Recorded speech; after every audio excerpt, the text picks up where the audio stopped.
Hello everyone, I have a new layout for you today. This layout has been living in my head for months, rent-free, and I finally had some time to put it together.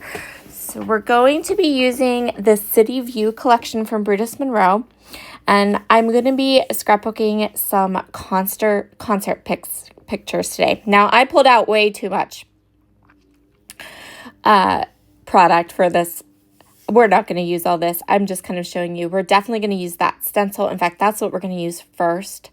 When I started this layout, I just pulled out all of the City View collection that I had, and I just figured I could mix and match and decide what I actually wanted to use as I created. So we're definitely going to be using this paper pad. I'm going to go ahead and go through and pull out two patterns that we are going to use. We're going to actually use two patterns and kind of span our background today. So the photos I'm going to be doing are from a concert that my husband and I and my sister and her husband and some really good friends of ours went to. It is Brit Floyd. So think Pink Floyd, but like a cover band. They are super popular, especially here where I live. I don't know how that even happened because they're from Liverpool, but they're really, really popular. My husband loves their music, and so does our friends and my sister. My nephew really loves their music too. I like their music. I'm not super into it. But I got tons of really fun photos when we went to see them.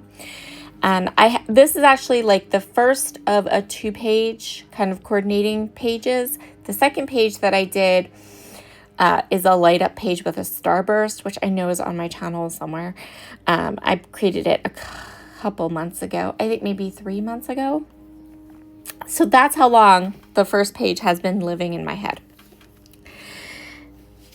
And I've literally just been waiting for some free time to be able to create it. So I'm starting with this stencil, and I'm going to create these fun little stencil bursts on my background. I have Guppy, Prom Dress, and Midnight Snack Stellar inks from Simon Hurley. And I'm going to go ahead, I'm going to take these chipboard pieces and make sure that they're going to fit the way that they fit in my head. So there's our little stenciled area, and then we're going to heat emboss a bunch of that chipboard and use them for embellishments on this page. So the first little burst I did with the Guppy and the Prom Dress. The second one, I'm going to use the Midnight Snack. I am starting... So this stencil is like a circle, but then it has the little city skyline. So to make sure that I get a good, crisp, clean stencil and that my brush doesn't catch, I am starting on the inside of the stencil and then inking my way out, being very careful of the little skyline images so that they don't catch on my brush, or that will keep me from damaging the stencil or damaging my brush. My third little circle is going to be the Midnight Snack and the Prom Dress, and then they can kind of meet in the middle and make like a pretty purple color. That's kind of my plan. And then once I have all of that ink blending done, I'm going to go ahead and go through all the different chipboard that comes in this collection. There's a lot of different kinds of chipboard. There's these cool tickets. There's these gears. There's the little like pipes. There is like some steampunk elements. Like there's this cool submarine. And there's a telephone, there's skylines, there's a lot of chipboard in this particular release. There was a lot. So I'm going to go through and I'm going to choose just a couple pieces of it. So I'm going to use the tickets I'm going to use the pipes, and I'm going to use the gears. I want to heat emboss all of this chipboard. So the first thing I really want to do is I want to kind of mock up my entire page. And this is not something I normally would do, but because I want to heat emboss the chipboard, I don't want to heat emboss too much of it. I don't want to get all done and not have enough pieces.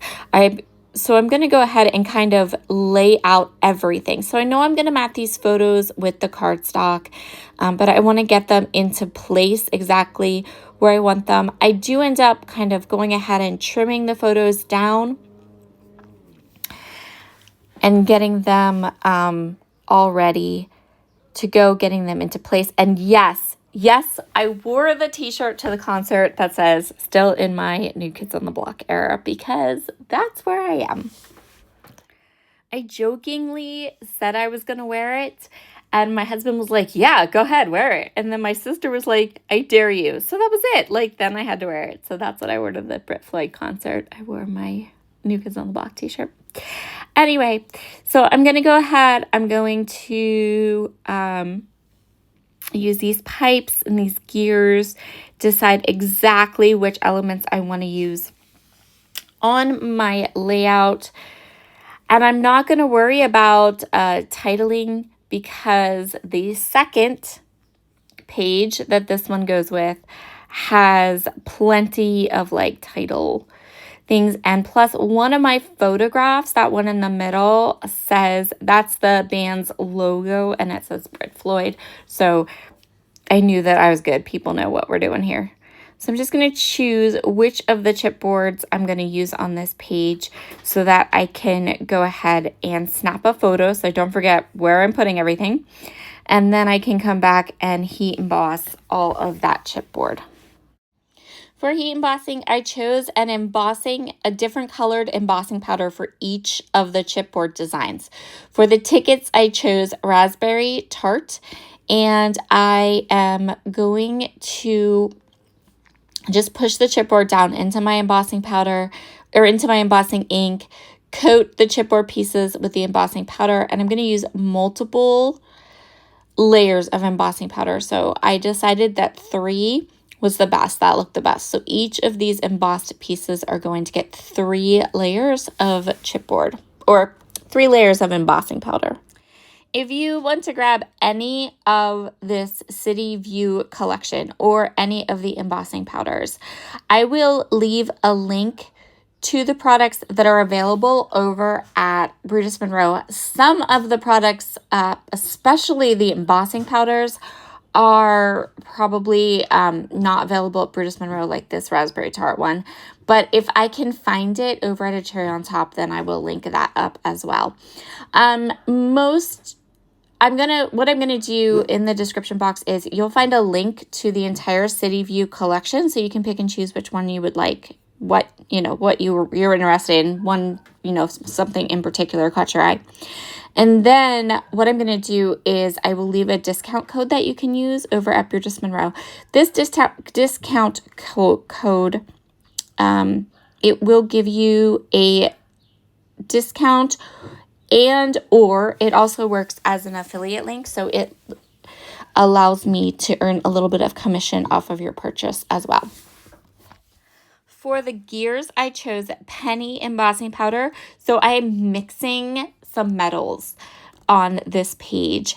So Penny is like this really pretty kind of copper metallic color.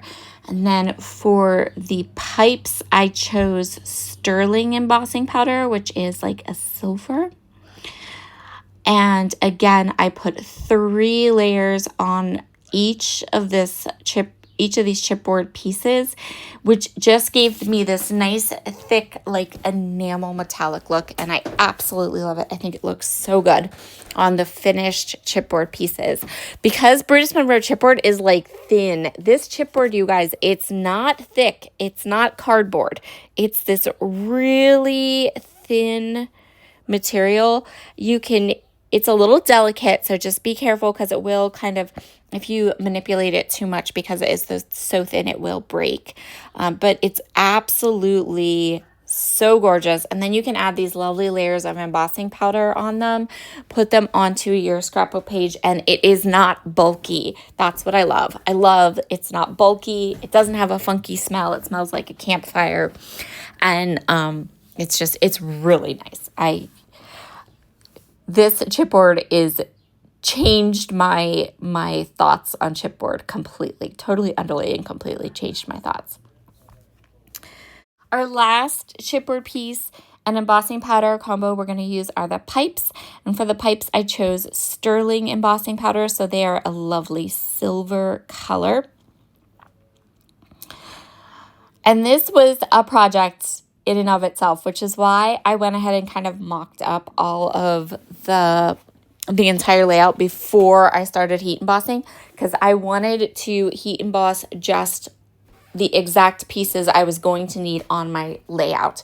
Could I have done more? Yes. Could I have ended up with extras? Yes. But I didn't want to do that because I might come back and want to create more layouts with this. Of course I'm going to.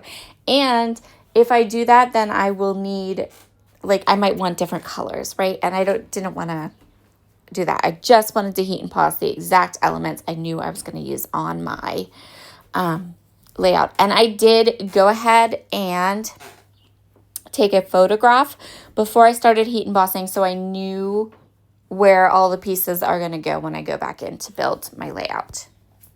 I love how this finished project turned out. I'm so happy I finally had just a little bit of time, a little bit of free time to go ahead and put this page together. And I hope that you really enjoy the finished product as well. Once all of the heat embossed pieces were done, it is time to go ahead and start putting my layout together. I'm going to start with the photographs. So I really want to mat each of these photographs with a colored cardstock so that they can kind of lift off of the page. The three square photographs are going to be matted all together as one kind of photo strip. So I am using cardstock from Brutus Monroe. I'm using Jack-O-Lantern, Rouge, and Midnight. Rouge is my favorite pink cardstock ever. I love that color. All the cardstock colors at Brutus Monroe are really nice, but that Rouge pink color is just chef's kiss. It is the most perfect pink. And then the large photo, that is me and my sister and our friend. I am matting that in the Midnight, which is a really deep, dark, gorgeous navy color. So next, I'm going to take these two patterned pieces of 6x6 paper that I chose at the beginning. And what I'm going to do is I'm going to sort of put them down in the middle of the page, but kind of offset them. And I'm just using 2 full sheets of this paper. And I'm offsetting them because for this particular layout, with how it is designed, I don't care if you know that those are 2 6x6 pieces of paper. When you add in all the gears and all the kind of photographs and everything, I feel like you can't tell a whole lot, but even if you could, totally fine. It just worked really well. Next, I'm going to grab my favorite black splatter from Brutus Monroe. This is the Angel of Music Chroma Mist. And again, I don't think you'll be able to find it on Brutus's website, but if I can find it out at Cherry Top, I'll link it up. It's called Angel of Music. So it's this black spray with gold mica powder in it. And it's just it dries this I don't know how to describe it other than black glitter, but not like black glitter, if that makes sense. And so I'm going to shake it up really, really, really good and then go ahead and splatter it all around those 3 stenciled areas. Next, I am going to go ahead and put my photographs down exactly where they were, where I had them when I plant out my page. Trying to get them as straight as possible, but it's me. Nothing is ever straight. If it's not crooked, I didn't make it. That's what my friend Jackie says, and I'm right there with her. So there is all the embossed chipboard. Now I'm going to use my glue press from My Sweet Petunia. You guys, I love this tool. I am not if you have followed me for any amount of time, you know I'm not a tool girl. I'm not a tool girl. I don't go buying the latest, greatest tools all the time. I kind of wait and see, do I really want one? Do I really need one? Am I really going to love it? This one gets my 100% stamp of approval. This little glue press is like the best thing ever. I'm seriously considering a second one so that I have one with the fine tip glue and one with the regular tip glue in it. And it is a little bit on the pricey side. I admit it, it is. It's definitely a little bit on the pricey side for what it is. But it also, because of the way that it squeezes your glue out, it makes my glue last way, way longer than it did with me, like just shaking the bottle. So I would say that over time, it would pay for itself in glue. Just saying. And you get an empty bottle, so if you don't like Nouveau Deluxe adhesive, if that's not your go-to glue, you can fill it with whatever glue you want. You can fill it with your Barely Art glue, you can fill it with your Artiste glue, whatever glue you use, you can fill it with. But this is amazing, especially I know some of you've said it in the comments, you're like me, you struggle with having autoimmune issues, joint pain, those types of things, just like I do, and this is fabulous. I've had so much less pain and less issues after a busy day of scrapbooking, so I love it. So I'm just going to go around here. I'm going to glue down all these gears. I'm going to glue down all of these pipes exactly where they are. And then our layout is finished. Thank you so much for joining me today. If you've made it all the way to the end of this video, I love you. Thank you so much for sticking around with me. I would love it if you would hit that thumbs up button. It helps to show my videos to other scrappy peeps on YouTube. And if you haven't yet, I'd love for you to come and subscribe. Come and join me on all my fun. All right, everyone, have a wonderful day, and I'll talk to you again soon. Bye.